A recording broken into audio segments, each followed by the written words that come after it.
I made a fool out of me. Passer le reste de...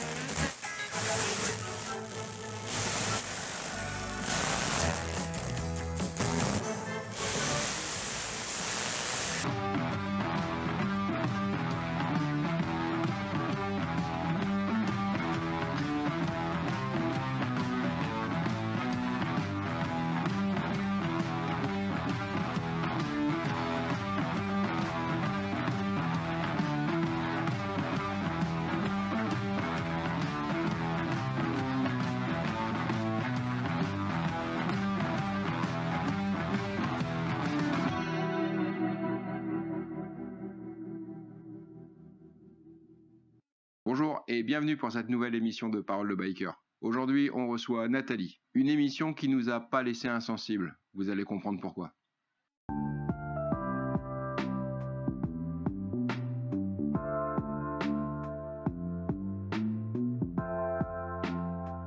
Donc je suis Nathalie, j'ai 58 ans, je suis informaticienne. Mon parcours motard, c'est un rêve d'adolescente qu'on met du temps à réaliser. À 33 ans, après avoir redémarré un parcours de vie et décidé de prendre ma vie en main, j'ai appris un métier, le métier que j'exerce aujourd'hui. Faire une formation pour adultes pour devenir informaticienne. Et pour récompenser de ce nouveau départ et de l'aboutissement de cet apprentissage, j'ai souhaité réaliser un de mes rêves d'adolescente, c'est passer le permis moto, avoir une moto et vivre cette passion. J'ai pas pu profiter de ce succès tout de suite parce que, comme beaucoup de femmes, j'ai élevé mes enfants qui avaient certains besoins de locomotion, de logistique, et donc la moto est restée au garage. À 50 ans, je me suis reposé la question de cette passion. Qu'est-ce que j'en fais? Est-ce que je la poursuis? Est-ce que j'abandonne? Est-ce que c'est un rêve qui s'éteint? Voilà. Et puis j'ai fini par me dire que peu de risques à retenter et à voir, et puis ça marche pas. Donc j'ai commencé à regarder les motos. Avec 50 ans, l'expérience, la maturité, un abord différent de l'objet, voilà. Plus le moyen de locomotion, le moyen de rouler, plus le moyen de retrouver une identité ou de la trouver. Donc j'ai cherché une moto qui me plaisait, qui me ressemblait. J'ai acheté un Shadow 600 bicolore avec des bagageries Camel, enfin, un petit peu hors de l'ordinaire, et j'ai remonté en selle. Donc je suis remontée tout d'abord sur un parking de supermarché pour essayer de retrouver les commandes, où on embraye, où on freine, voilà, les premiers réflexes ou pas, est-ce que ça va fonctionner ou pas. Et puis en une dizaine de minutes, on retrouve les hanches qui ondulent, la moto qui penche, on passe autour des chariots, et puis on décide de sortir du parking et puis de rejoindre la circulation, et puis ça se fait.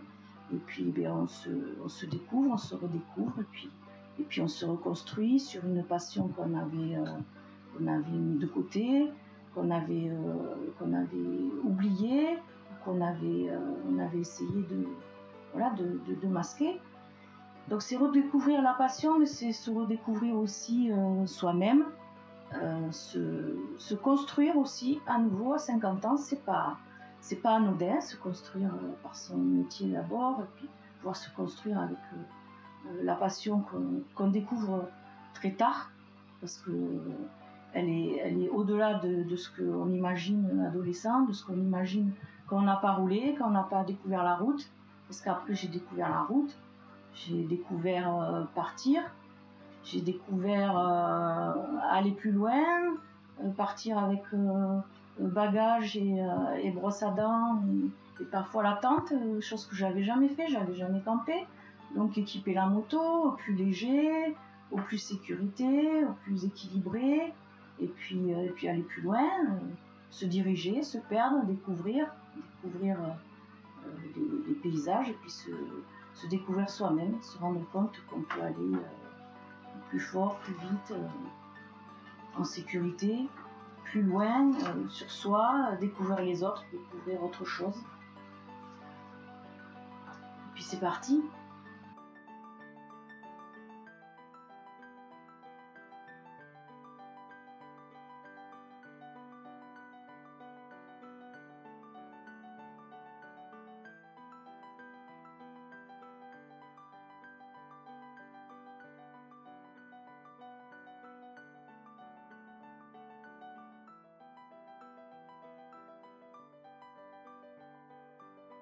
Pour aller plus loin, voilà, vouloir une moto plus puissante, plus grosse, néanmoins.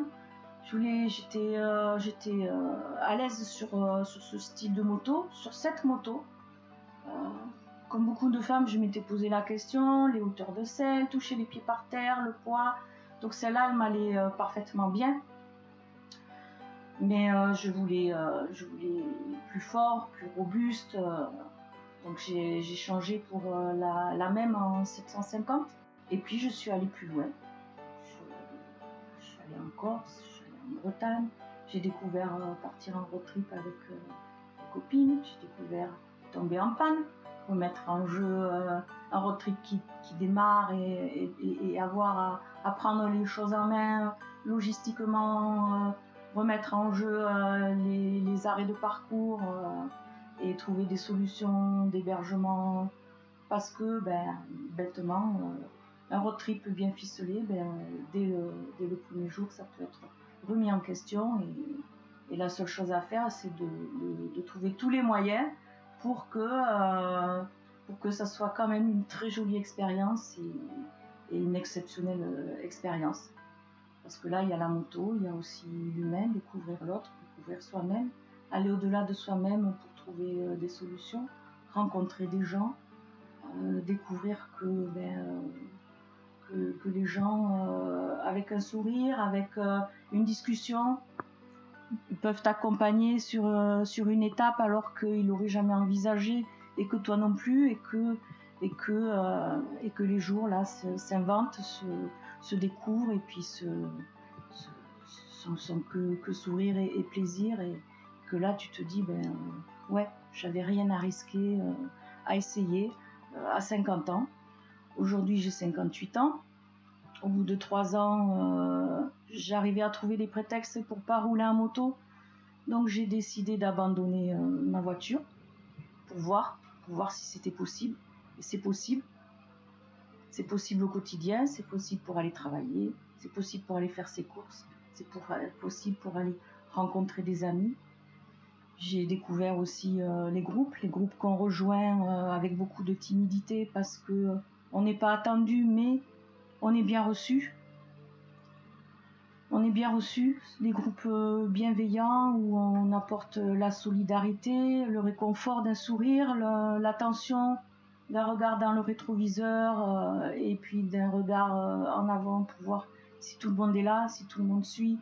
Si c'est le regard qu'on échange en tournant la tête et en partageant le sourire du plaisir de rouler ensemble, de partager la route et puis d'aller faire une bonne action pour un enfant, pour des femmes malades, des femmes besoin de soutien, les handicapés, et puis des gens heureux, quelles que soient leurs conditions, leur manière de rouler, leur couleur, leur état d'esprit. C'est toujours le sourire, le partage et apprendre des autres et être toujours riche de la route et des rencontres. J'ai changé de moto aussi depuis parce que je me sentais fatiguée avec celle-ci. J'étais allée loin, elle collait à la route et j'ai eu un doute à un moment donné à dire t'as 20 ton âge, tu t'es fait plaisir, est-ce que c'est peut-être pas le moment d'arrêter? Donc à ce moment-là j'ai dit peut-être trouver le plaisir summum de l'objet, de la moto qui fait ton identité, qui sera le reflet de toi et qui fera corps avec toi. Et j'ai choisi, j'ai réfléchi longtemps, j'ai choisi la Speedmaster Triumph 1200 que je trouvais l'objet tellement beau. Alors l'objet, les courbes, la couleur, le bruit, et je trouvais qu'elle pouvait, elle pouvait faire corps avec moi, et ça a été le cas. C'était une belle découverte. Dès que je suis montée dessus, ben oui, j'ai fait corps avec elle, et elle a fait partie de mon identité qui aujourd'hui, qui se construit encore.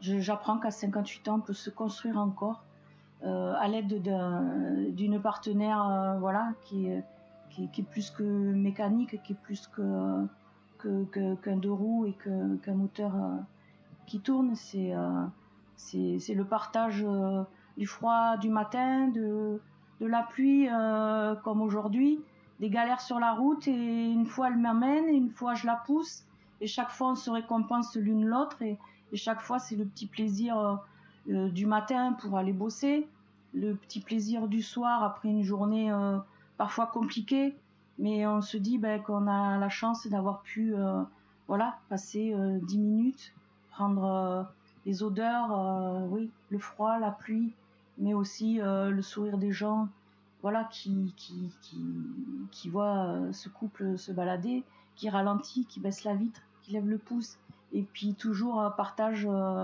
un sourire. Alors, est-ce que c'est le mien qui se reflète en eux, ou est-ce que c'est eux qui m'apportent ce sourire? Je sais pas, mais toujours est-il que c'est voilà, c'est ce qui m'épanouit aujourd'hui et qui me fait avancer, aller vers vous, savoir voilà, savoir partager avec vous, et en avoir encore envie de vous rejoindre, de rouler. Un jour, tu réalises que c'est le moment d'être toi-même. J'ai réalisé, oui, à 33 ans, que c'était le moment d'être moi-même. Donc j'avais des responsabilités familiales que j'ai endossées volontairement. 2 enfants, comme beaucoup de femmes de notre génération.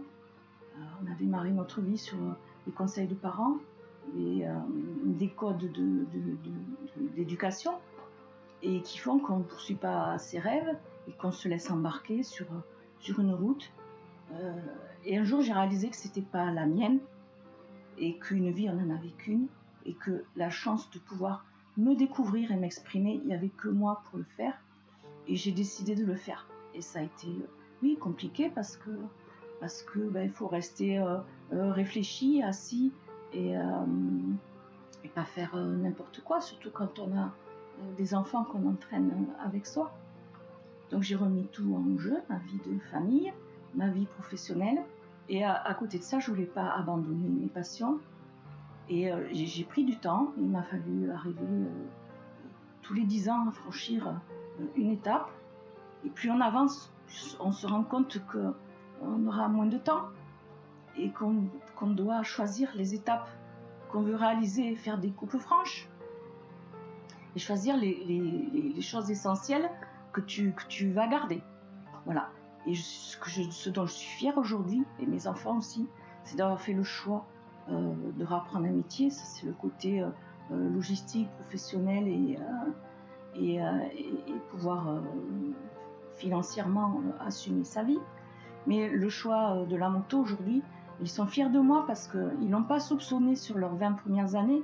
Ils me découvrent aujourd'hui, ils découvrent qui je suis, ils en sont fiers, ils m'en remercient, ils en prennent aussi des leçons de vie, ils savent faire des choix, ils comprennent l'humilité, des choses simples, des choses sentimentales. Mais le sentiment, c'est pas forcément énorme, c'est le sens du partage, d'aller vers les autres, même si c'est difficile, parce que ça s'entend que c'est difficile pour moi d'aller vers vous, mais à côté de ça, j'ai envie aujourd'hui, parce que si je le fais pas aujourd'hui, quand je vais le faire? Quelle chance on va me donner, outre celle que m'a donnée Laetitia aujourd'hui, de m'exprimer auprès de vous, de pouvoir partager ce qui me rend heureuse aujourd'hui.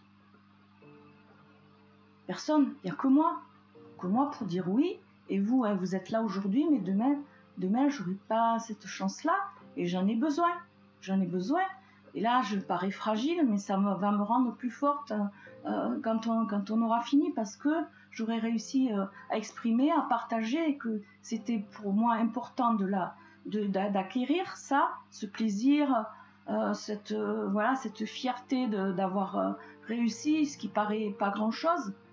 mais de le partager, c'est encore mieux, c'est encore plus réconfortant. Et si je peux donner l'envie aussi à d'autres personnes, si je peux continuer à sourire moi-même et leur donner le sourire, et voilà, et rien que par ma présence, être bien quelque part quand je rejoins voilà, d'autres motards, parce qu'on a tous la même envie, c'est de faire plaisir, de partager et quand même aussi de se faire plaisir, et ben voilà, ouais, je le dis parce que c'est bon.